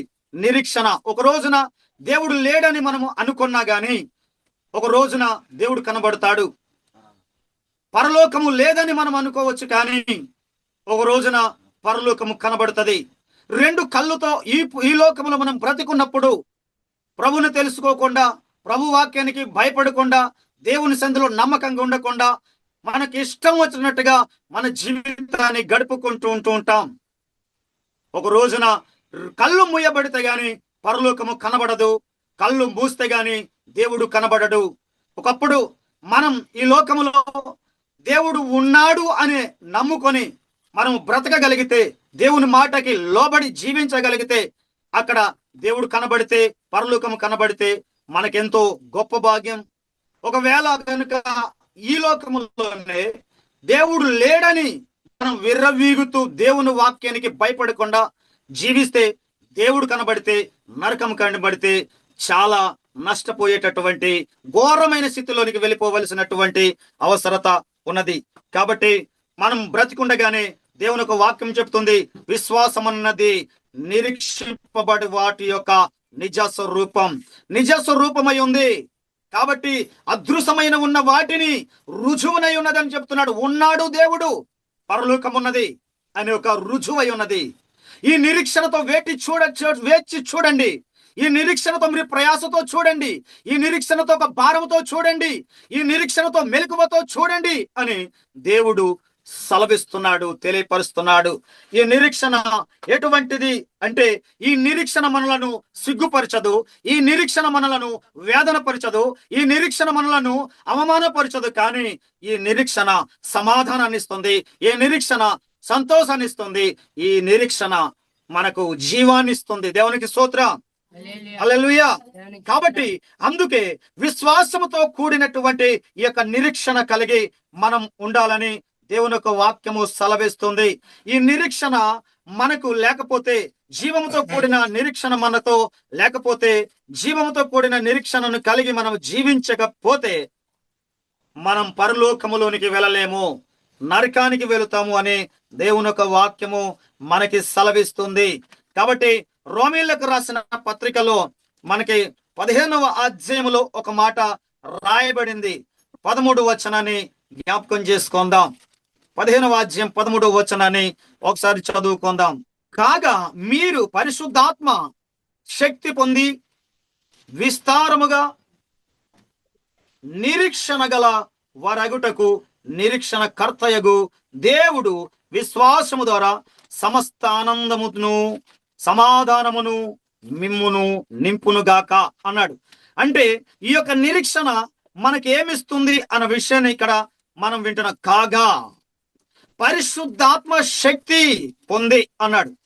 విస్తారముగా నిరీక్షణ అంటే పరిశుద్ధాత్మ శక్తిని పొందుకుంటూ విస్తారముగా నిరీక్షణ కలిగి మనము నిరీక్షణ కర్తయగు దేవుడు విశ్వాసం, మళ్ళీ నిరీక్షణ కర్తయగు దేవుడు యందు విశ్వాసము ద్వారా సమస్త ఆనందముతో అన్నాడు. దేవుని యందు మనము విశ్వాసముతో ఉండాలి, నమ్మకముతో ఉండాలి. దేవుని యొక్క మాట వింటున్నామంటే అది ఖచ్చితంగా ఇది నెరవేరుతుంది అనే ఒక నిరీక్షణ ఉండాలి, ఒక నమ్మకం ఉండాలి. కాబట్టి ఈ యొక్క నిరీక్షణ మనకి ఏమిస్తుందంటే సమాధానమునిస్తుంది, సంతోషమునిస్తుంది అని వాక్యం చెప్తుంది. మన సమస్త ఆనందంతో ఈ లోకములో మనకి ఏదైనా ఉన్నప్పుడు సంతోషం ఉంటది. సపోజ్ గా ఒక ఇల్లు లేని వాడికి ఒక ఇల్లు కలిగినప్పుడు ఒక సంతోషం, ఒక కారు లేని వాడికి ఒక కారు దొరికినప్పుడు ఒక సంతోషం, లేదంటే ఒక జాబు లేని వాడికి ఒక జాబు దొరికినప్పుడు సంతోషం. ఈ లోకంలో ఎన్నో సంతోషాలు ఉండవచ్చు, కానీ ఆనందం అన్నది మాత్రం జీవము గల దేవునిలో నుంచి మాత్రమే ఉందని దేవుని యొక్క వాక్యము సెలవిస్తుంది. దేవునికి స్తోత్రం, హల్లెలూయా. ఆనందం అన్నది జీవము గల దేవుడు మాత్రమే ఇవ్వగలడు. ఆ ఆనందం అన్నది ఎక్కడికి ఉందంటే పరలోకము మాత్రమే. ఆ ఆనందం అన్నది స్వచ్ఛము సంపాదించుకోవాలంటే, ఆ భద్రపరచబడినటువంటి పరలోకం మనకి కావాలనుకుంటే జీవముతో కూడిన నిరీక్షణను కలిగి ఉన్నవారు మాత్రమే దాన్ని పొందుకుంటారు. మెలకువ కలిగి ప్రార్థన జీవితాన్ని కలిగి ఆత్మీయ జీవితాన్ని కట్టుకున్న వారు మాత్రమే పరలోకాన్ని పొందుకుంటారు. ఈ రోజున చాలా మంది దేవుని యొక్క సంఘంలో ఎందుకు ఆ యొక్క పాపము వెంటాడుతుంది, ఎందుకు సాతానుడు బలంగా పనిచేస్తున్నాడు, ఎందుకు సంఘాల దగ్గర తిరుగుబాట్లు, ఎందుకు సంఘాల దగ్గర వ్యతిరేకతలు అంటే సాతానుడు సమస్తమైన ఆ యొక్క సాతానుడు బలం చేత వారిని పనిచేస్తూ కల్పన కథల వైపు నడిపిస్తున్నాడు. కనుక ఈ యొక్క నిరీక్షణను కోల్పోవడానికి గల కారణం ఏంటంటే ఆత్మీయ జీవితంలో నిలబడకుండా బలహీనులుగా చేస్తున్నటువంటి ఒక సాతానుడు ఉన్నాడు. ఆ సాతానుడు నరకానికి తీసుకెళ్లడానికి నిరీక్షణ లేకుండా చేస్తున్నాడు. ఆత్మీయ జీవితంలో ఎదగనీయకుండా చేస్తున్నాడు. ఆత్మీయంగా నడవకుండా చేస్తున్నాడు. ప్రేమన దేవుని సంగమా, దేవుని బిడ్డలారా, మనకి దేవుని యొక్క వాక్యం తెలియపరుస్తుంది. సమస్త ఆనందముతోను. ఆనందము ఎక్కడుంది, సమాధానం ఎక్కడుంది, సంతోషం ఎక్కడుందంటే ఈ లోకములో సంతోషం ఏది దొరికినప్పుడైనా మనకి సంతోషం ఉండవచ్చు, కానీ ఆనందం అన్నది మాత్రం దేవునిలో నుండి మాత్రమే వస్తది అని దేవుని యొక్క వాక్యము సెలవిస్తున్నది. దేవుని వాక్యం సెలవిస్తున్నది. ఈ యొక్క నిరీక్షణ గల వారిగా ఉండకుండా, నిరీక్షణ గల వారిగా లేకుండా ఎందుకు ఆ యొక్క జీవితాలు పాడైపోతున్నాయి, ఎందుకు ఆత్మీయ జీవితం కట్టలేకపోతుంది, ఎందుకు ఈ యొక్క ఆత్మీయ జీవితంలో నిలబడలేకపోతున్నారంటే దేవుని యొక్క వాక్యము సెలవిస్తుంది, మనకి జీవముతో కూడిన నిరీక్షణ కలిగి ఉండండి. జీవము గల దేవుడు మన దేవుడు. ఆయన సర్వాధికారి అయినటువంటి దేవుడు. ఆయన మన కోసం ప్రాణం పెట్టినటువంటి దేవుడు. మీ కొరకు నేను స్థలమును సిద్ధపరచడానికి వెళ్తున్నాను, స్థలము సిద్ధపరిచి మిమ్మును నేను తీసుకుని వెళ్తానని చెప్పిన దేవుడు పరలోకాన్ని మన కొరకు భద్రపరచబడి ఉన్నాడు. ఈ లోకం మనది కాదని, ఈ లోకం మనది కాదు, భూమి మనది కాదని చెప్పాను. దేవుని యొక్క వాక్యము స్పష్టంగా సెలవిస్తుంది. కొరింథీయులకు రాసిన పత్రికలో మనకి తెలియపరుస్తుంది.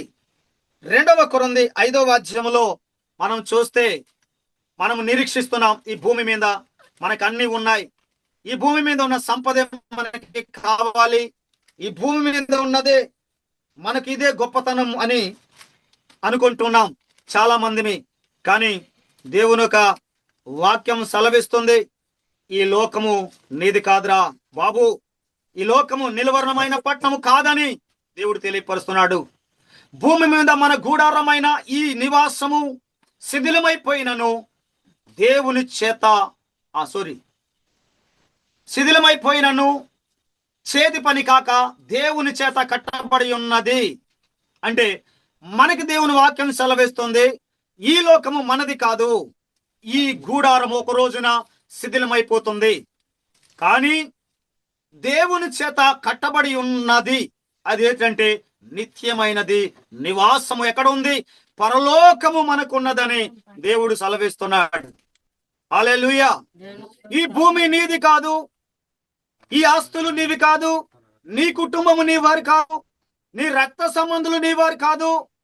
అసలు భూమి మీద మనకి ఏదంటూ నీది కాదని దేవుడు చెప్పినప్పుడు ఈ భూమి మీద ఇంకా మనకి ఎందుకు ఈ యొక్క పోరాటం, ఎందుకు ఈ యొక్క ఆరాటం? ప్రియమైన దేవుని సంగమా, దేవుని బిడ్డలారా, ఈ రాత్రికాల సమయంలో పరిశుద్ధాత్మదేవుడు జీవముతో కూడిన నిరీక్షణ కలిగి ఉండకపోతే, ఇదే గనుక భూమి మీద నాకు ఉన్నదే గొప్పతనం అని అనుకుంటే, ఒకటి మనం గమనించాలి, గూడారం అంటే ఈ భూమి మీద మన గూడారం అనగా ఉంటున్న మన ఇల్లు, మనం ఉంటున్నటువంటి మేడలు, ఆ బంగ్లాలు, ఒకటి శరీరం ఉండడానికి ఒక ఇల్లు, మట్టితో కట్టబడిన ఇల్లు. ఆత్మ ఉండడానికి 2వ ఇల్లు మన శరీరం. ఈ శరీరములో ఉన్న ఆత్మ పరలోకములోనికి వెళుతుందని దేవుని ఒక వాక్యం సెలవిస్తుంది. ఎందుకంటే ఈ గూడారము శిథిలమైపోవును, ఈ యొక్క శరీరము మట్టిలో కలిసిపోతుంది, కానీ దేవుని చేత కట్టబడి ఉన్న నిత్యమైనది ఎక్కడ ఉందంటే నివాసము పరలోకములో ఉంది. నిజంగా చావు లేకుండా ఉంటుంది అన్న ఒక విషయాన్ని ఆత్మ గురించి తెలుసుకోవాలి. ఎవరము కూడా మరణం అన్నది ఇది ముగింపు అని చాలా మంది అనుకుంటున్నారు. మరణం అన్నది ముగింపు కాదు, ప్రారంభము మాత్రమే అని మనం గుర్తు చేసుకోవాలి. మరణం అన్నది ప్రారంభం. ఈ లోకములో నువ్వు బ్రతికున్నప్పుడు జీవముతో కూడిన నిరీక్షణ కలిగి నువ్వు జీవిస్తే, దేవుని మాటకు విధేయత కలిగి భయభక్తులు కలిగి జీవిస్తే, నువ్వు ఆ పరలోకములో, ఆ ఆనందములో, ఆ స్వచ్ఛములోనికి నువ్వు వెళతావు. అక్కడ సుఖంగా, సంతోషంగా, ఆనందంగా దేవుని యొక్క తేజస్సులో, దేవుని యొక్క మహిమలో నివసిస్తావు. లేకపోతే ఈ గూడారములో ఇదేనా గొప్పతనం, ఈ ఇండ్లులేనా గొప్పతనం, ఈ భూమేనా గొప్పతనం, ఈ బంగ్లాలేనా గొప్పతనం, ఇదిగో నాకు కలిగి ఉన్నటువంటి ఈ యొక్క పేరే నా గొప్పతనం అని ఒకవేళ జీవించగలిగితే, దేవుని యొక్క వాక్యము సెలవిస్తుంది, ప్రియా దేవుని సంగమా, దేవుని బిడ్డలారా, ఈ నివాసము శిథిలమైపోవును. ఈ భూమి మీద నివాసం ఒక రోజున శిథిలమైపోతుంది. ఈ భూమి మీద ఒక రోజున ప్రతి మానవుడు ఎటువంటి వాడైనా సరే, గొప్పవాడైనా, దరిద్రుడు అయినా, పేదవాడైనా, ఇరుకువాడైనా, ఆయన రాజు అయినా, అధికారి అయినా, ఎటువంటి వాడైనా సరే ఒక రోజున భూమి విడిచిపెట్టవలసిన దినం ఉంది అని దేవుని యొక్క వాక్యం సెలవిస్తుంది. ఈ నివాసము మనది కాదు, ఈ రాజ్యము మనది కాదు, ఈ లోకము మనది కాదు అని దేవుడు సెలవిస్తున్నాడు. ఒక రోజున ఈ నివాసాన్ని విడిచిపెడతావు, కానీ దేవుని చేత కట్టబడి ఉన్న ఒక పరలోకం ఉన్నది. అక్కడ దేవుడు ఒక స్థలాన్ని భద్రపరుచున్నాడు, నీ కొరకు, నా కొరకు అక్కడ భద్రపరుచున్నాడు. అయితే నీవు నేను చేయవలసింది ఏంటంటే నిరీక్షణతో కూడిన ఆ యొక్క రక్షణను మనం పొందుకొని ఉండాలి. జీవముతో కూడిన రక్షణ పొందుకున్నవాడు మాత్రమే పరలోకానికి వెళుతాడు. జీవంతో కూడిన నిరీక్షణతో ఎదురు చూసిన వాడు మాత్రమే పరలోకములోనికి వెళతాడు. నిరీక్షణతో కూడిన విశ్వాసము లేకపోతే నిత్య నరకాగ్నికి వెళ్ళిపోతాం. దేవుని సంగమా, దేవుని బిడ్డలారా, మనం గమనించాలి, నిత్యమైనది ఉన్నది, ముఖ్యమైన ఒక నివాసము పరలోకములో ఉన్నదని దేవుడు తెలిపాడు. ఈ భూలోకములో నిత్యమైన నివాసము లేదు. ఈ భూలోకములో నిత్యమైన నివాసం అంటే నిజంగా కనుక ఈ భూమి మనదనుకుంటే, ఈ ఇల్లులు మనవనుకుంటే, మన కుటుంబము మనవరనుకుంటే, మన బంధుమిత్రులు గాని మన ముతతాతలు గాని ఈ రోజున మన ముందున ఎందుకు లేరంటే ఈ నివాసము మనది కాదు గనుకనే మన తల్లు ముతతాతలు లేకుండా పోయారు. ఈ లోకమే మనదైతే మనం ఎందుకు మరణించాలి? ఈ లోకమే మనదైతే మనం ఎందుకు చచ్చిపోవాలి? కాబట్టి ఈ లోకము నీది కాదు, నాది కాదు. ఈ గృహము నీది కాదు, నాది కాదు. భూమి నీది కాదు, నాది కాదు. నీ శరీరము నీది కాదు, నాది కాదు. కేవలం ఇది మట్టి మాత్రమే. దేవునికి స్తోత్రం. హల్లెలూయా. కాబట్టి ప్రసంగంలో మనం చూస్తాం, వెనకటి వలనే మన్నైనది మరలా అయిపోవును, దయచేసి దేవునికి ఆత్మ ఎక్కిపోవును అని చెప్తున్నాడు. ప్రసంగి 12:7 మనం చూస్తాం. ప్రియమైన బిడ్డలారా, గమనించాలి, ఆలోచించాలి. జీవంతో కూడిన నిరీక్షణతో మనం వేచి చూస్తున్నామా? ప్రభు రాకడ సమీపంగా ఉన్నది, త్వరగా రాబోతున్నాడు ప్రభు. అయితే మనం ఒకటి జ్ఞాపకం చేసుకోవాలి, ఆలోచించాలి, తెలుసుకోవాలి, గ్రహించాలి. ఏంటంటే నిరీక్షణ. ఎటువంటి నిరీక్షణతో మనం వేచి చూస్తున్నాం? భయంకరంగా ఈ రోజుల్లో భయంకరమైనటువంటి పరిస్థితులు మనం చూస్తున్నాం. భయంకరమైనటువంటి దినాలు మనం చూస్తున్నాం. భయంకరమైనటువంటి యుద్ధకాండను మనం చూస్తున్నాం. హత్యలు చూస్తున్నాం. దేవుని యొక్క రాకడ సమీప దినాలలో మనం ఉన్నాం. కాబట్టి జీవముతో కూడిన నిరీక్షణతో మనం వేచి చూడాలి. కన్నీళ్లు ప్రార్థన జీవితాన్ని కలిగి చూడాలి. ఎన్ని శ్రమలైన కష్టాలైనా ప్రభువా నీ కోసం నేను జీవిస్తానయ్యా అని ఒక నిరీక్షణతో కలిగి చూసినప్పుడు ఆ యొక్క పరలోకాన్ని మనం దక్కించుకుంటాం. ప్రేమన దేవుని సంగమ దేవుని బిడ్డలారా, అందుకే దేవుని చేత కట్టబడి ఉన్నది నిత్యమైనది ఇక్కడ లేదు గాని నివాసము మనకెక్కడ? నివాసం అంటే పరలోకమందు మనకు ఉన్నదని ఎరుగుదుము అని చెప్పాడు అపోస్తలుడైన పౌలు గారు. కొరింథీ సంఘానికి స్పష్టంగా తెలియపరుస్తుందంటే ఈ లోకము మనది కాదు, నివాసము మనది కాదు గాని మనకు పరలోకములో ఉన్నదని మనము తెలుసుకోవాలి. ఆ పరలోకము వెళ్ళాలని మనం ఒక నిరీక్షణ, జీవంతో కూడిన నిరీక్షణతో వేచి చూడాలి. ఈ రోజున ఇటువంటి నిరీక్షణ ఎందుకు ఉండలేకపోతుంది? ప్రార్థన అంటేనే ఎవరు ఇష్టపడటం లేదు. ప్రార్థన కూడికంటేనే వెళ్ళడానికి ఇష్టపడటం లేదు. ఎన్నో వాక్యాలు విత్తబడుతున్నాయి. రక్షణ పొందుకోండి, మారు మనసు పొందుకోండి, మీ పాపాలు విడిచిపెట్టండి, ప్రభుని తెలుసుకోండి, అయ్యలారా అమ్మలారా అని సువార్త ప్రకటిస్తున్నా కూడా ఈ రోజున ఎన్ని వాక్యము విత్తబడుతున్నా మనిషి జీవితం మారిందా? హృదయాలు మారినాయా? నీ హృదయం తెరవబడుతుందా? హృదయం చెమ్మగిల్లుతుందా అంటే లేదు. ప్రేమను బిడ్డలారా, రాతి గుండెలుగా హృదయాలు ఉండిపోతున్నాయి. మాంసపు గుండెలుగా తీర్చగలిగిన వాడు ఒకే ఒక్కడు దేవుడు మాత్రమే. రాతి గుండెలు కఠినమైనటువంటి ఈ యొక్క రాతి గుండెను మార్చగలిగేవాడు ఒకే ఒక్కడు, పరిశుద్ధుడైనటువంటి దేవుడు మాత్రమే. అందుకే మనలో హృదయము ఘోరమైన వ్యాధి గలది అనే వాక్యాన్ని మనకు దేవుని వాక్యము సెలవిస్తుంది. మన హృదయమే వ్యాధి గలదని చెప్తున్నాడు. ఈ హృదయము అసలు మోసకరమైనది. నీ హృదయం నీకు మోసపరచబడుతున్నదని గ్రహిస్తున్నావా? ఈ యొక్క రాత్రికాల సమయంలో నేను పాపము లేని వాడునని చెప్పుకున్నవాడు తనకు తను మోసపరుచుకుంటున్నాడని దేవుని యొక్క వాక్యం సెలవిస్తుంది. తనకు తను నేను ఇలాగే ఉంటానని, నా జీవితం ఇలాగే ఉంటుందని, నా బ్రతుకు ఇలాగే ఉంటుందని, నా కాలము ఇక ఇలాగే ఉంటుందని తనకు తను మోసపరుచుకుంటూ ఈ రోజున ప్రతి ఒక్క మనిషి కూడా జీవిస్తున్నారు. అబద్ధలాడుతున్నారు, పాపంలో నడుస్తున్నారు, మోసం చేస్తున్నారు, దొంగతనం చేస్తున్నారు. అనేక మంది చీకటిలో పడిపోయి జీవిస్తున్నారు. ఒకసారి గ్రహిస్తున్నారా? ప్రేమైన దేవుని సంఘం అధ్యయనం వెళ్ళారా? నాకు నేను మోసపరుచుకుంటున్నాను.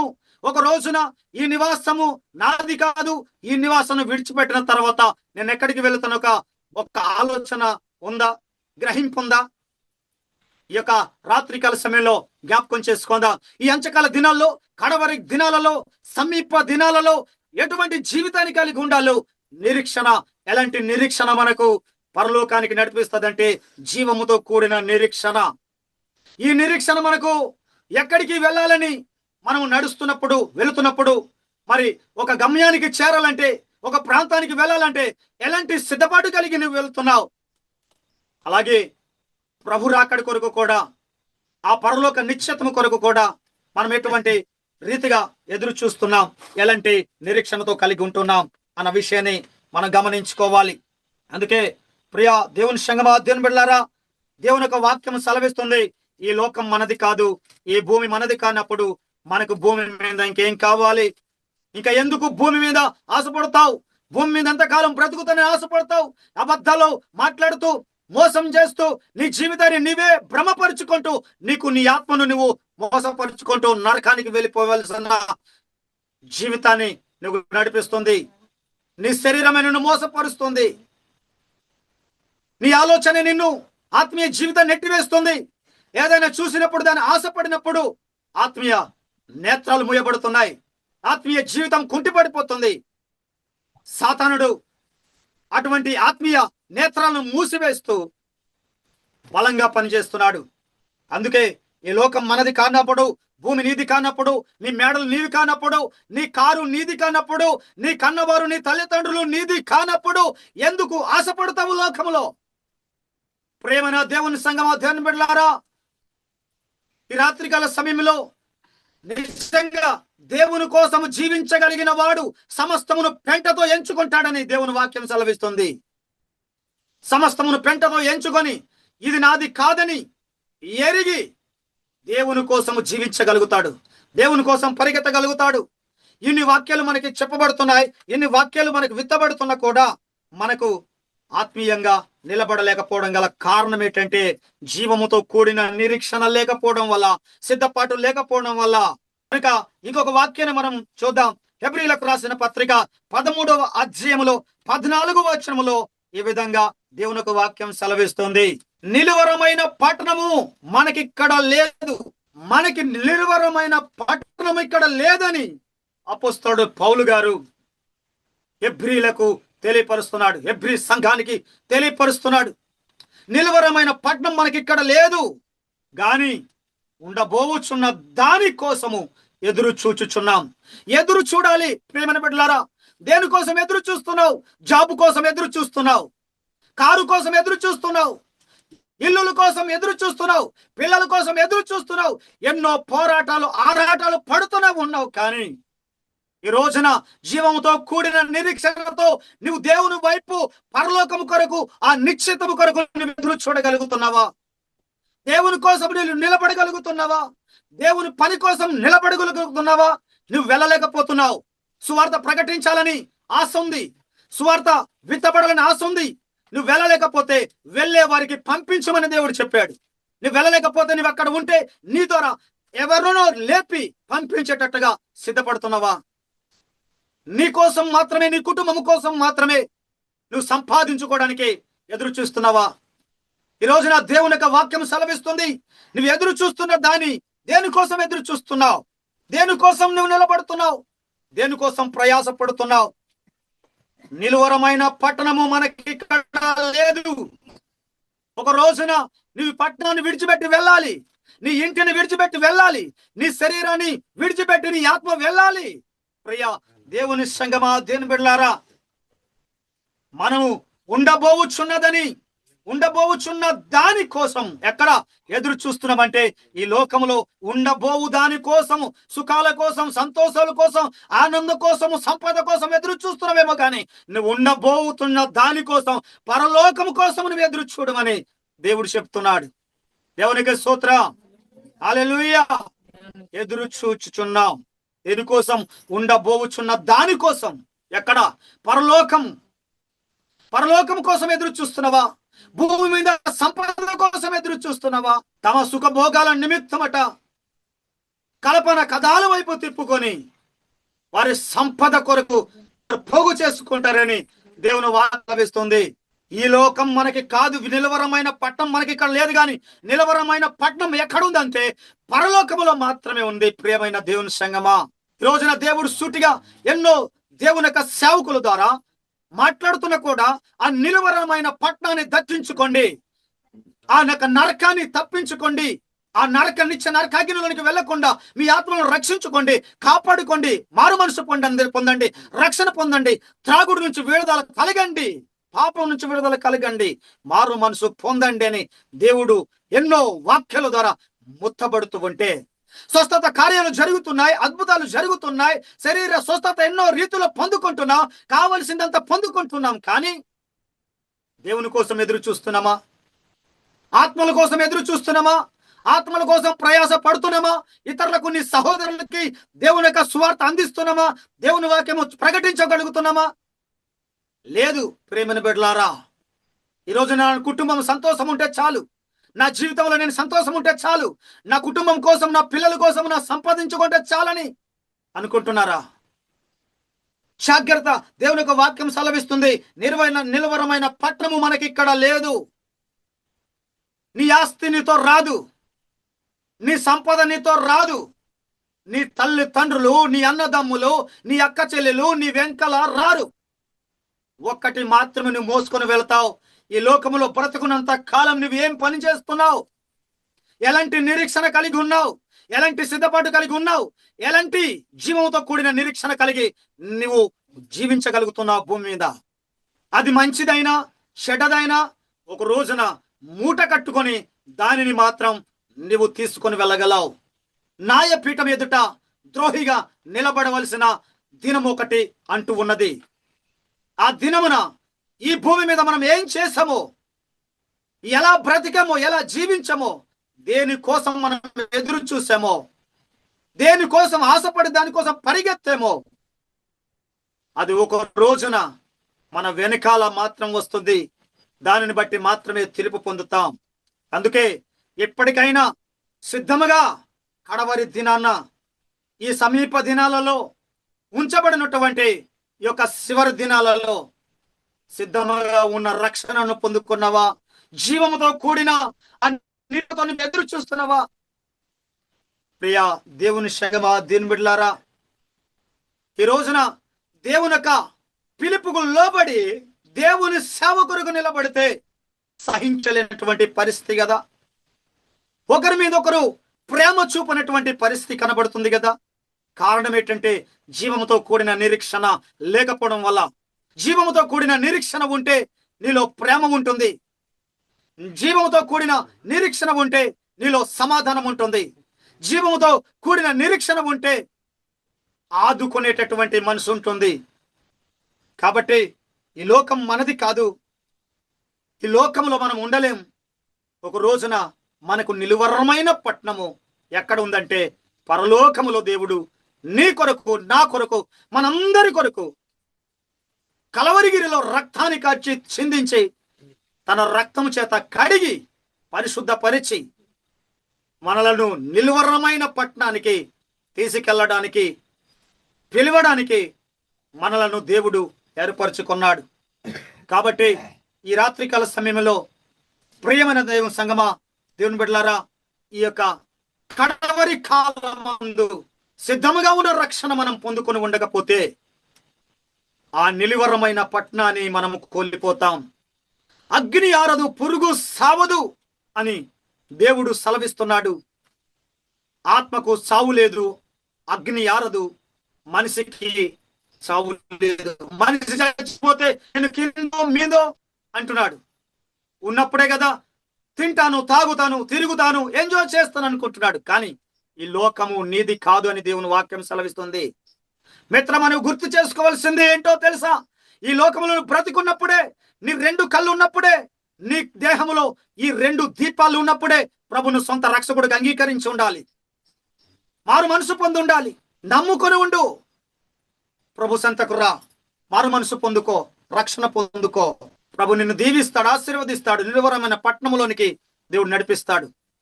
ఒకవేళ నిరజీవమైన విశ్వాసం ఉంటే, అక్షయమైన మారు మనసు లేకపోతే, నిరజీవమైన మారు మనసు ఉంటే నిత్య నరకాగ్నికే పాత్రులము గాని పరలోకానికి పాత్రులము కామని ఈ యొక్క రాత్రికాల సమయంలో దేవుని యొక్క దాసుడిగా తెలియపరుస్తున్నాను.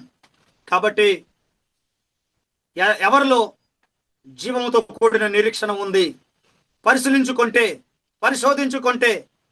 జీవంతో కూడిన నిరీక్షణ ఉందా? జీవంతో కూడిన సిద్ధపాటు ఉందా? జీవంతో కూడిన ఆ యొక్క ప్రయాస భారం ఉందా అని మనం ప్రశ్న వేసుకుంటే చాలా మందిలో జీవముతో కూడిన నిరీక్షణ లేదు. ఇశ్రాయేలు ప్రజలు పెదవులతో స్తుతించారు, నాకు వారి హృదయము దూరంగా ఉన్నదని ప్రభు చెప్పాడు. ఈ రోజున సంఘాలలో పెదవులతో స్తుతిస్తున్నారు కానీ హృదయాలు ప్రభుకి దూరంగా ఉన్నాయని దేవుని ఒక వాక్యం సెలవిస్తుంది. కనుక అటువంటి వారిగా కాకుండా, ఈ లోకం మనది కాదు కాబట్టి, శరీరము మనది కాదు కాబట్టి, ఆత్మ కూడా మనది కాదు కాబట్టి, దేవుడు ఊదిన ఊపిరి గనుక నిలువరమైన పట్టణం మనకి ఇక్కడ లేదు. పరలోకములో మన కోసం భద్రపరిచాడు. పరలోకములో ఆ స్వచ్ఛమును మనకు దేవుడు ఉంచాడు. కనుక మనం దానిని దక్కించుకోవాలంటే నిరీక్షణతో కూడిన రక్షణ మనకు ఉండాలి. నిర్జీవమైన మారు మనసు కాకుండా అక్షయమైన మారు మనసు మనలో ఉండాలి.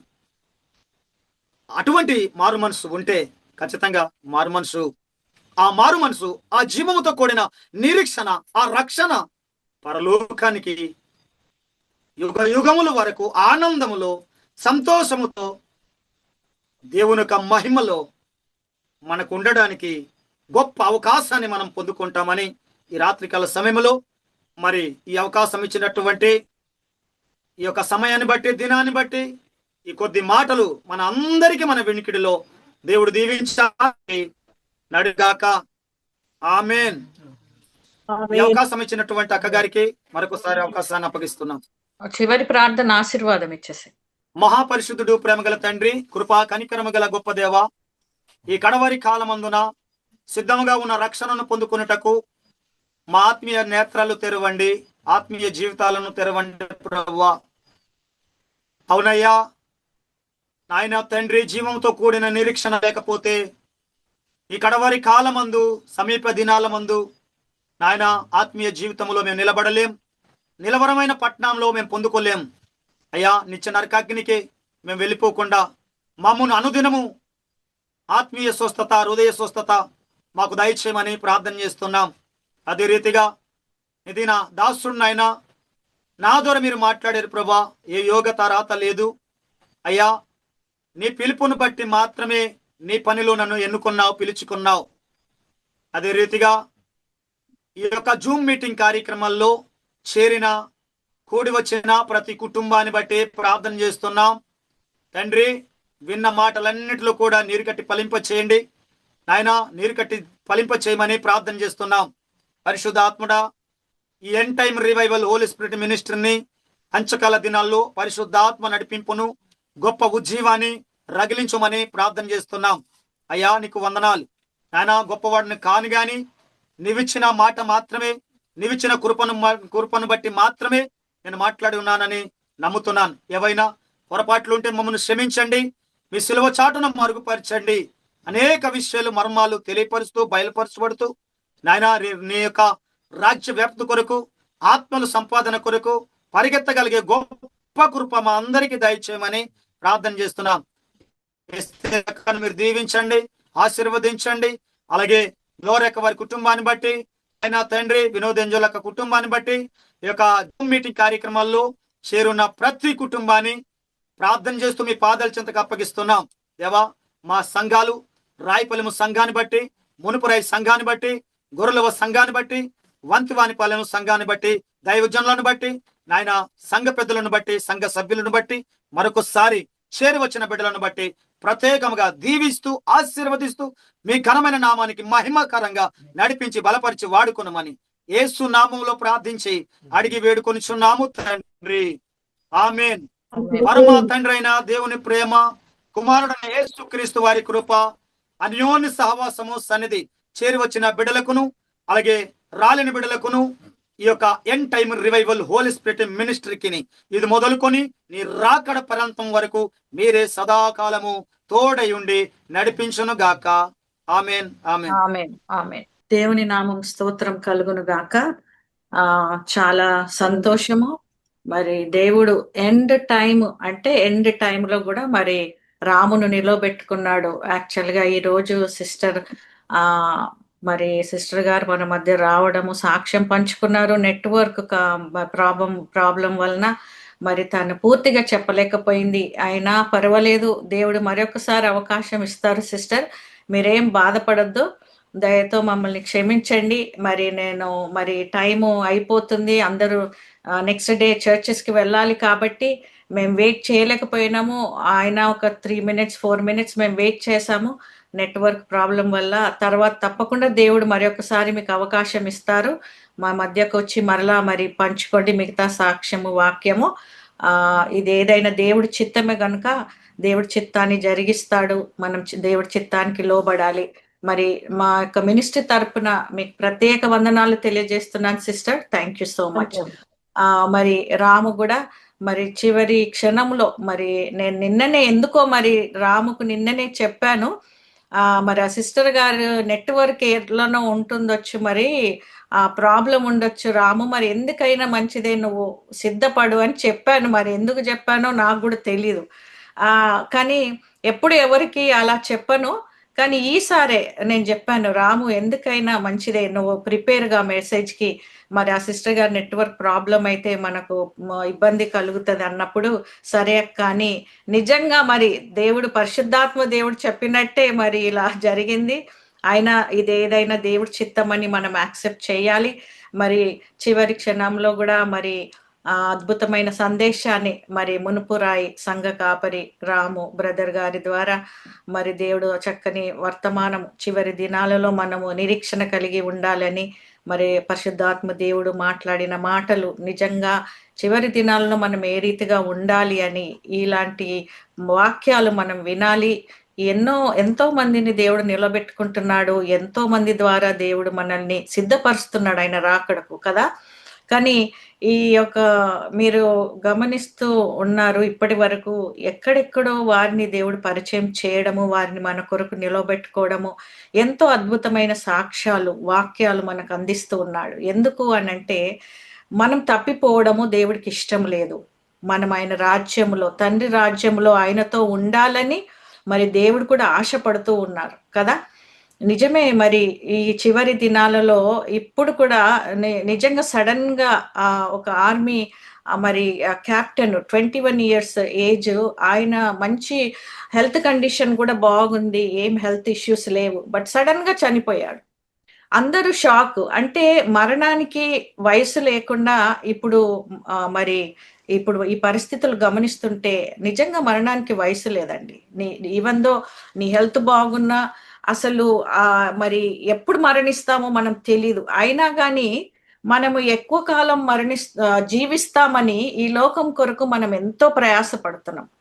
అంటే చాలా మంది ఈ లోకంలో జాబులు చేయాలి, 2 జాబులు చేయాలి, తర్వాత ఓవర్ టైం చేయాలి అని ఈ లోకం కొరకు ప్రయాసపడుతూ ఉన్నారు. నేను కూడా పెద్ద ఇల్లు కట్టుకోవాలి, మా ఇంటి అంటే they are comparing themselves to other people, their relatives, their friends వాళ్ళు కదా. అంటే వాళ్ళను కంపేర్ చేస్తూ ప్రయాసపడుతూ ఉన్నారు. కానీ మరి మా ముందు చనిపోయిన వారు ఏమి తీసుకొని వెళ్ళారు అనేది గ్రహించలేకపోతున్నారు.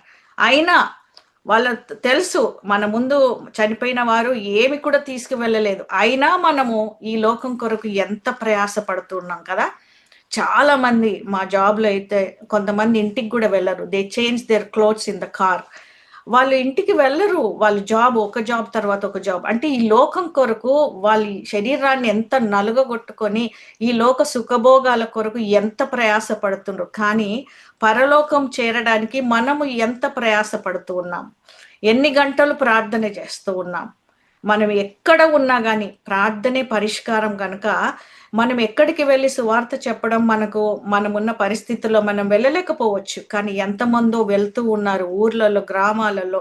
వారికి మనము దేవుడి ప్రేమను చూపిస్తూ మరి ఏ రీతిగా నన్న వాక్యం ప్రకటింపబడాలని మనం కూడా సహకరించాలి, మనం కూడా దేవుడి ప్రేమను చూపెట్టాలి. మనం వెళ్ళలేకపోవచ్చు, కానీ మన ద్వారా ఏ సహాయము చేయగలుగుతామో వాళ్ళందరూ, వాళ్ళకి అక్కడ రోడ్లు సరిగా లేవు, వాళ్ళకు మరి ఒక వెహికల్స్ లేవు, కాలి నడకలో లేకపోతే బండి ఒక్కొక్కసారి సహకరించదు, అయినా వాళ్ళు ప్రయాస పడుతూ ఉన్నారు.